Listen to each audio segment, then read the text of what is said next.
बच्चों आज का हमारा टॉपिक है 2.2 जिसका नाम है द मैकेनिज़्म ऑफ ब्रीदिंग। आपको पता है ना, ब्रीदिंग को बोलते हैं सांस लेना, ठीक है, सांस लेने का अमल। और मैकेनिज़्म को बोलते हैं तरीका, यानी जब हम सांस लेते हैं तो कैसे तरीका अपनाया जाता है। तो स्टार्ट करते हैं। कहते हैं breathing is a physical process. Physical process से मुराद है जिसमें हम फिज़िकली यानी हमारी बॉडी इन्वॉल्व हो। तो जब हम सांस लेते हैं ना तो हमारे लंग्स, हमारी छाती यानी चेस्ट भी इन्वॉल्व होती है। तो ये एक फ़िज़िकल प्रोसेस हुआ जिसमें air is taken into the lungs, यानी जब हम सांस लेते हैं ना तो हवा जो है वो हमारे लंग्स के अंदर जाती है and expelled out of the lungs, और हवा फेफड़ों या लंग्स में से बाहर भी निकाली जाती है। अब जो रेस्पिरेशन है या जो ब्रीदिंग है, सांस लेना जो है बेटा, इसके दो स्टेप्स हैं, दोनों को समझते हैं। पहला है इनहेलेशन, जिसका दूसरा नाम है इंस्पिरेशन।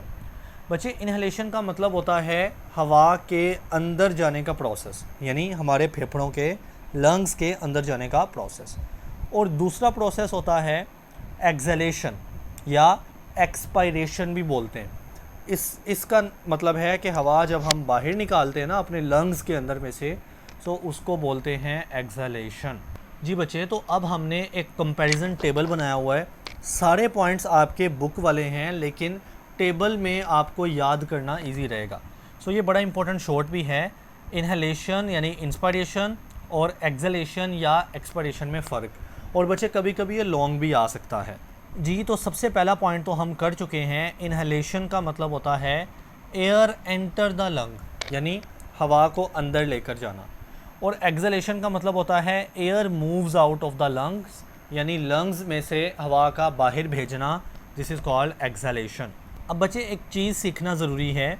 ये आपको ये जो हड्डियाँ नज़र आ रही हैं, ये रिब्स हैं, ये वाली बच्चे ये रिब्स हैं, जिनको हम पसलियाँ कहते हैं, यानी जो हमारे चेस्ट के अंदर, छाती के अंदर हड्डियाँ हैं।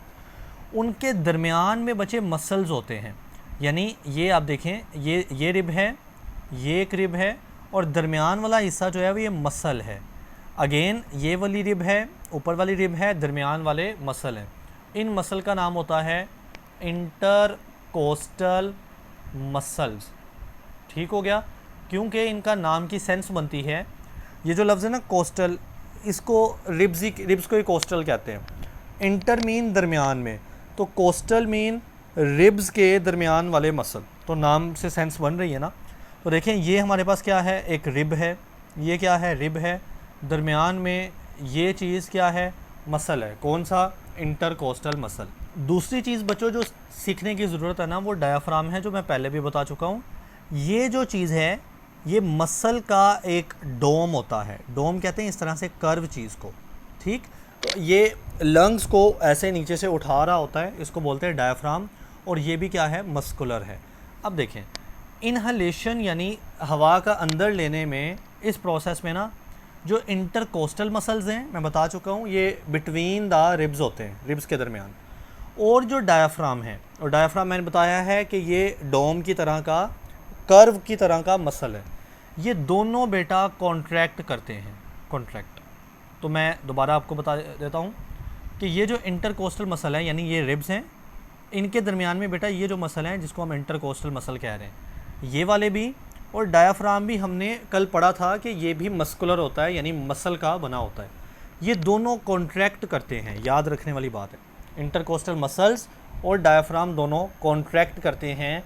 और क्या होता है, गौर से सुनिएगा, जब इंटरकोस्टल मसल कॉन्ट्रैक्ट करते हैं ना, तो जो रिब केज है, रिब केज से मुराद है कि ये रिब का बना हुआ पूरा एक जाल, कवर, पिंजरा, rib cage moves upward and outward. तो आप देखो, आप प्रैक्टिस करो अभी इस वीडियो के दौरान ही। अब ज़ोर से अंदर सांस लेकर जाओ, हवा लेके जाओ, तो आपकी जो छाती है ना वो थोड़ी बाहर को निकलेगी। मींस जो रिब केज है वो थोड़ा आउटवर्ड होगा, और आपका सीना थोड़ा ऊपर या अपवर्ड होगा। तो ऐसा ही होता है जब हम इनहेलेशन करते हैं ना, यानी सांस को अंदर लेके जाते हैं, हवा को अंदर लेके जाते हैं, तो हमारी जो छाती है वो अपवर्ड हो जाती है, यानी थोड़ी ऊपर को उठ जाती है, एंड आउटवर्ड हो जाती है, यानी थोड़ी बाहर को हो जाती है। और उसकी रीज़न मैंने आपको बताई, क्योंकि जो इंटरकोस्टल मसल्स हैं वो कॉन्ट्रैक्ट करते हैं, यानी जो रिब्स के दरमियान के मसल्स हैं ये उनकी कॉन्ट्रैक्शन की वजह से होता है। और बच्चे जो डायाफ्राम है वो भी कॉन्ट्रैक्ट करता है। इससे क्या होता है, वो मूव कर जाता है डाउन। मतलब आप इस डायग्राम में दोनों में कंपेयर करें, यहाँ पे आप देखें डायाफ्राम थोड़ा ऊपर है, ये तो क्या चीज़ है, एक्सेलेशन है, बी वाला एक्सेलेशन है, लेकिन हम इनहेलेशन पढ़ रहे हैं ना, तो इसमें देखें डायाफ्राम थोड़ा ऊपर को है, लेकिन इनहेलेशन में ये वाला इनहेलेशन है, इसमें डायाफ्राम थोड़ा नीचे को है, डाउन है। ठीक है, तो मैं दोबारा बता देता हूँ कि जब आप इनहेलेशन करते हो, सांस को अंदर लेके जाते हो ना, तो दो चीज़ें कॉन्ट्रैक्ट करती हैं बेटा, इंटरकोस्टल मसल भी कॉन्ट्रैक्ट करते हैं और डायाफ्राम भी कॉन्ट्रैक्ट करता है। इंटरकोस्टल मसल जब कॉन्ट्रैक्ट करते हैं तो आपकी जो छाती है वो थोड़ी ऊपर होती है अपवर्ड, और थोड़ी बाहर होती है आउटवर्ड। और जो डायाफ्राम कॉन्ट्रैक्ट करता है तो वो डाउन हो जाता है, मतलब थोड़ा नीचे आ जाता है। इससे क्या होता है, गौर से सुनिएगा, आप ये वाली छाती और ये वाली छाती में कंपेयर करें तो आपको नज़र आएगा कि ये थोड़ी आपको साइज़ में बड़ी नज़र आ रही है, जबकि ये थोड़ी साइज़ में, ऐसे देखें, ये थोड़ी साइज़ में छोटी नज़र आ रही है। तो ऐसे ही होता है ना कि जब आपने इनहेलेशन करनी है ना, तो आपकी छाती बड़ी होती है, हवा ताकि अंदर जाए। छाती बड़ी होने से मुराद है कि उसमें जगह ज़्यादा खाली होगी, ठीक, तो हवा बाहर से अंदर आसानी से मूव करेगी। लेकिन जब आपने सांस बाहर निकालना होता है तो आपकी छाती छोटी पड़ जाती है। ठीक हो गया। सो दीज कॉन्ट्रैक्शंस, यानी इंटरकोस्टल मसल और डायफ्राम की जो कॉन्ट्रैक्शन करने की तरीका है ना, increase the volume of chest cavity. ये क्या करते हैं, ये चेस्ट कैविटी यानी हमारी छाती का वॉल्यूम बढ़ा देते हैं। और pressure inside the chest decrease, ये बड़ी इंपॉर्टेंट बात है। जब आपने बेटा सांस अंदर लेके जाना होता है ना, एयर को एंटर करना होता है, तो ऐसा होता है कि जब आप छाती का साइज़ बढ़ता है ना, सीने का, चेस्ट का साइज़ बढ़ता है, तो ज़ाहिर है अंदर का प्रेशर कम हो जाएगा, तो फिर बाहर से हवा जो है वो जल्दी से अंदर को मूव करेगी, क्योंकि अंदर प्रेशर कम है तो हवा इसको बैलेंस करने की कोशिश करेगी। सो ये चीज़ वो बोल रहा है कि चेस्ट कैविटी जो है उसका इंक्रीज़ होता है वॉल्यूम या साइज़ कह लो चलो, और प्रेशर उसके अंदर क्या हो जाता है, कम हो जाता है, and air move into the lungs, और इस तरह से हवा अंदर को मूव करती है। जी बच्चे, अगर आपको इनहेलेशन की अच्छी समझ आ गई ना, तो एक्सलेशन 100% अपोजिट है, यानी ऐसा भी नहीं है कि कुछ एक्सेप्शन हो, बिल्कुल अपोजिट। जैसा कि यहाँ पे इंटरकोस्टल मसल और डायाफ्राम क्या करेंगे, रिलैक्स करेंगे। सो इंटरकोस्टल मसल्स और डायाफ्राम रिलैक्स करते हैं क्योंकि इनहेलेशन में कॉन्ट्रैक्ट कर रहे थे। अगली बात, रिब केज जो था, जब इंटरकोस्टल मसल्स ने क्या किया, कॉन्ट्रैक्ट किया बच्चे, तो रिब केज क्या किया था, अपवर्ड ऊपर को मूव किया था, आउटवर्ड बाहर को। तो यहाँ पे रिब केज अंदर को हो जाता है, यानी जब आप सांस बाहर निकाल रहे होते हैं ना, तो आपकी छाती पीछे को जाती है या अंदर को चली जाती है। अब जब डायाफ्राम यहाँ पे कॉन्ट्रैक्ट किया था तो वो नीचे को मूव किया था। अब यहाँ पे डायाफ्राम कर रहा है रिलैक्स, तो ये ऊपर को मूव करेगा, जैसा कि इस डायग्राम में भी दिखाया गया है। देखें यहाँ लिखा भी है डायाफ्राम मूव अपवर्ड, तो आपको यूँ स्टोरी थोड़ी सी ऊपर फील हो रही, ठीक, लेकिन यहाँ की स्टोरी क्या है, थोड़ी नीचे को है, यहाँ की ऊपर को। सही हो गया। सो एक्सलेशन में बेटा डायाफ्राम ऊपर मूव करेगा क्योंकि ये रिलैक्स करता है। दीज मूवमेंट, इस मूवमेंट से क्या हो रहा है, decrease the volume of chest cavity. जैसा कि यहाँ पे होता ना कि चेस्ट कैविटी का वॉल्यूम इंक्रीज़ हो गया था, छाती थोड़ी बड़ी हो गई थी, और यहाँ पे साइज़ उसका, वॉल्यूम उसका डिक्रीज़ यानी कम पड़ जाता है। अब इधर क्या हुआ था कि यहाँ पे प्रेशर जो है ना वो कम हो गया था, क्योंकि साइज़ जब बड़ा होता है ना तो प्रेशर वहाँ पे कम होता है और फिर हवा अंदर आती है। लेकिन यहाँ पे अपोजिट होगा कि प्रेशर इंक्रीज़ करेगा, और इस तरह से जो हवा है वो force out of the lungs, यानी वो फेफड़ों से बाहर जाएगी। तो देखें, मेन चीज़ है, एक चीज़ को अच्छे से समझ लेना, दूसरे को ऑपोजिटली लिख देना। जी बेटा, इसी के साथ ये टॉपिक सेम ही है, द रेट ऑफ ब्रीदिंग। बच्चे, ये जो रेट का मतलब होता है ना, इसको बोलते हैं स्पीड। रेट का मतलब क्या होता है, स्पीड। तो टॉपिक का नाम हुआ ब्रीदिंग की स्पीड। तो आप देखते हो कि जब आप सुकून से रेस्ट पे बैठे हुए हो ना, तो आपकी जो सांस लेने की, ब्रीदिंग की जो स्पीड है वो बड़ी नॉर्मल या स्लो होती है। लेकिन जब आप एक्सरसाइज कर रहे हो, कोई हार्ड वर्क कर रहे हो ना, तो यही ब्रीदिंग की जो स्पीड होती है वो हो जाती है ज़्यादा। तो हम यही देखेंगे इस टॉपिक में कि जब हम सांस लेते हैं तो उसकी स्पीड कैसे कम या ज़्यादा हो जाती है, कौन डिसाइड करता है। सो कहता है कि ह्यूमंस ब्रीद 16 to 20 टाइम्स पर मिनट। ये MCQs है कि हम 1 मिनट के अंदर 16 से लेकर 20 मरतबा टाइम्स हम ब्रीद करते हैं, ठीक है। इन नॉर्मल कंडीशन से मुराद क्या है? एट रेस्ट, यानी आप सुकून से बैठे हैं या सो रहे हैं, सांस तो लेना ही है ना, तो 16 से 20 की एक रेंज होती है, इतनी बार आप सांस लेते हो। बट बेटा ड्यूरिंग एक्सरसाइज या हार्ड जॉब, जब हम कोई मुश्किल काम कर रहे होते हैं, वर्कआउट कर रहे होते हैं ना, सो जाहिर है muscles carry out cellular respiration at greater rate. अब देखें ना, सेलुलर रेस्पिरेशन की मैंने आपको पहले लेक्चर में बात बताई थी कि इसमें जो ग्लूकोज है ना, ग्लूकोज ये टूटता है ऑक्सीजन को लेकर और बनती है कार्बन डाइऑक्साइड और वाटर। इसको बोलते हैं सेलुलर रेस्पिरेशन, यानी सेल्स की रेस्पिरेशन। तो देखें, अब आपको ग्लूकोज चाहिए ना ज़्यादा, क्योंकि हम एक एक्सरसाइज कर रहे हैं या हार्ड जॉब कर रहे हैं।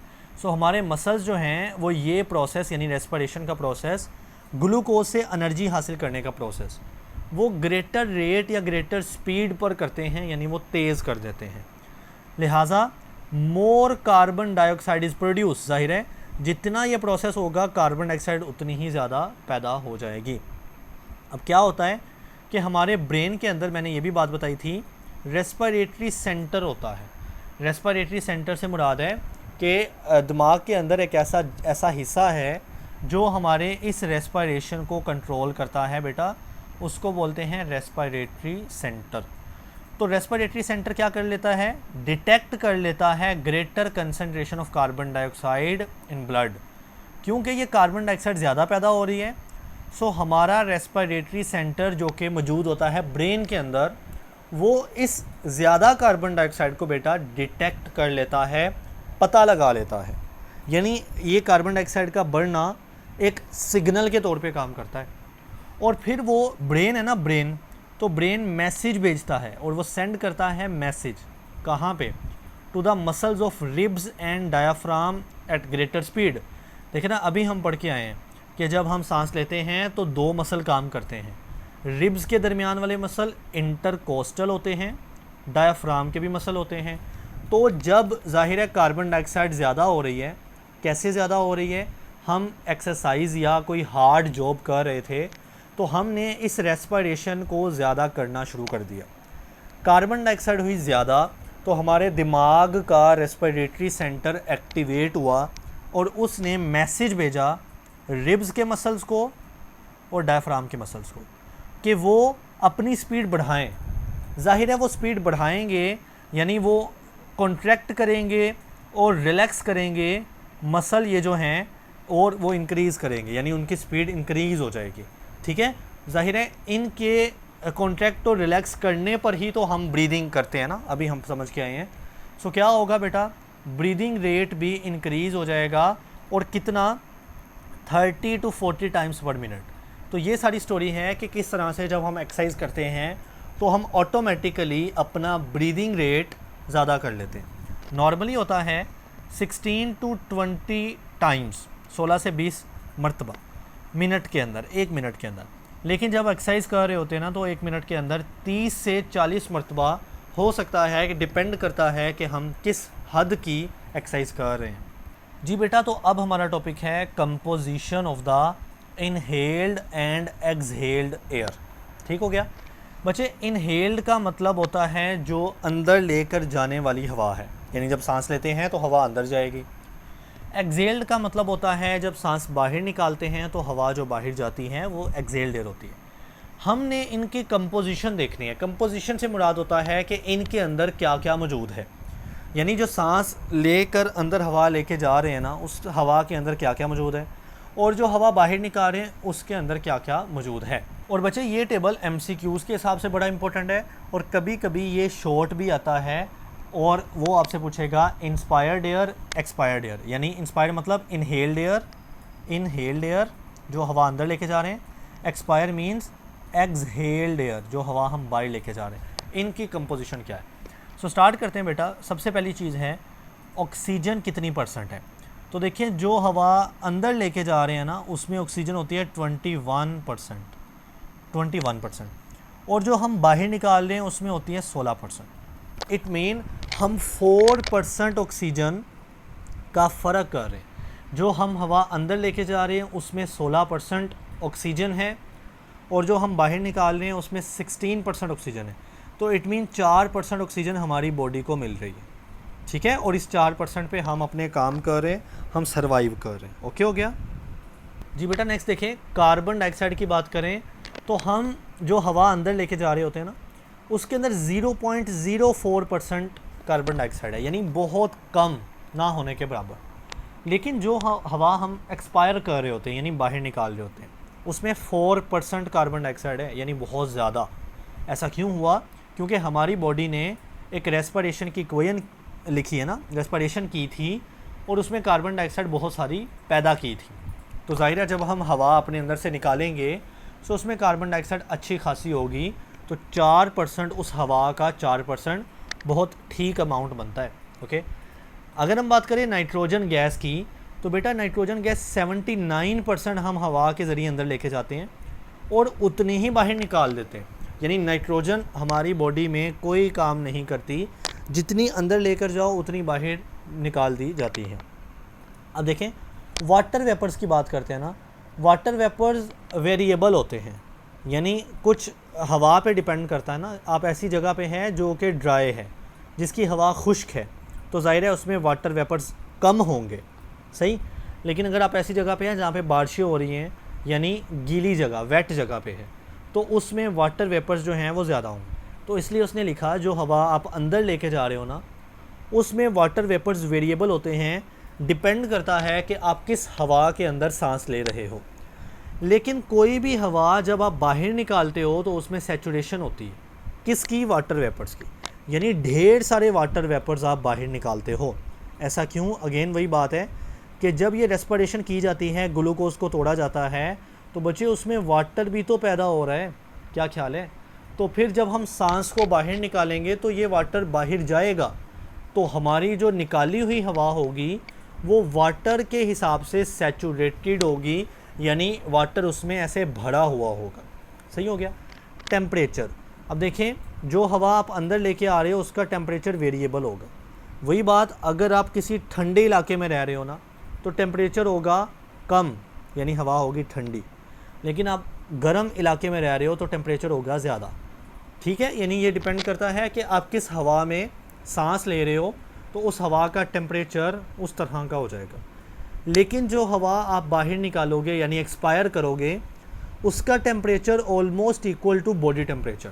ज़ाहिर है वो बॉडी के अंदर से बाहर निकाल रहे हो, तो जितना बॉडी का अपना टेम्परेचर होगा उतना ही उस निकाली हुई एक्सपायर्ड एयर का टेम्परेचर होगा।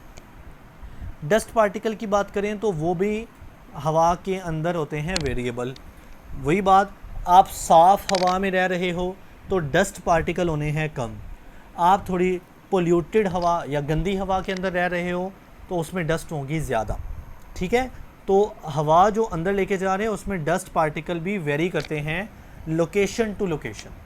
लेकिन जो हवा हम बाहर निकालते हैं उसमें ऑलमोस्ट नन, यानी कोई डस्ट पार्टिकल नहीं होते। ज़ाहिर है वो हवा हमारे जिस्म के अंदर से बाहर आ रही है ना, तो उसमें डस्ट होने के चांसेस बहुत कम होते हैं।